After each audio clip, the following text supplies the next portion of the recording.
Okay guys, ito pala yung project bike namin. It's a 2012 Honda CBR 150R version 2. Well, basically yung history ng bike na to, we got it just before the ECQ. Actually, ito ang magiging demo bike ng shop. One of our demo bikes actually. So, kinuha na namin to na kargado. Kinarga na to ng previous owner. You can see yung engine block niya, hindi siya yung standard engine block, big bore na siya. It's a Charmo block. If I'm not mistaken, 67mm bore. So nasa 170cc na yata to, if I'm not mistaken. And yun, linagyan niya na ng front fork na twin rotors on the front, parang big bike. And inverted strut front forks. Galing to sa lumang Motorstar Z200.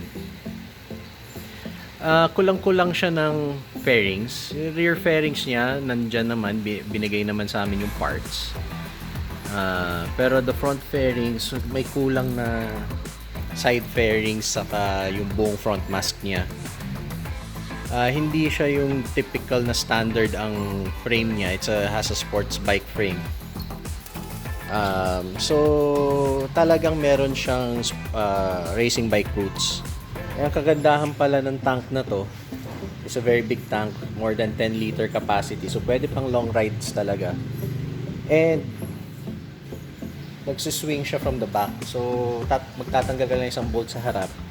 Access mo na yung ilalim. Of course, magtatanggal ka ng fairings if this was a stock bike. And of course, yung engine is a very short stroke, big bore over square design. So, nakita nyo naman sa tachometer, ang red line niya is 11,000.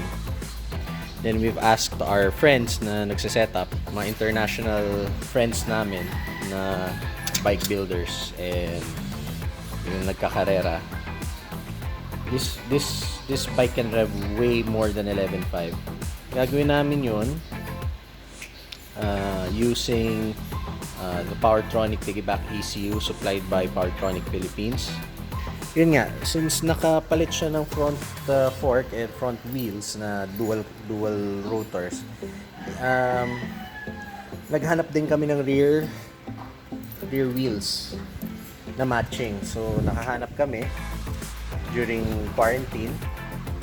So pang galing Motorstar Z200 old din nito.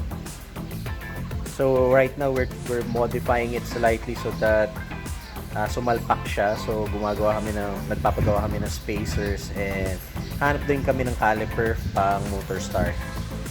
Mapapansin nyo rin na yung swing arm niya, hindi rin siya yung standard alloy swing arm din. So ang dami talagang kinabit ng dating may-ari na setup sa kanya. Nakakapanghinayang nga na binenta niya, pero well, I guess pabor sa amin.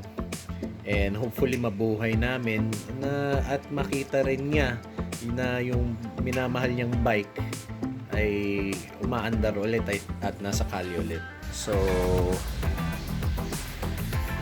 well, sinusubukan namin paandarin yung makina, pero sira raw yung injector.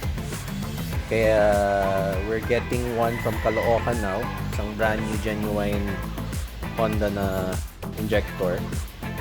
So hopefully this bike will run. Otherwise, ewan ko, baka dalhin namin to sa kasa.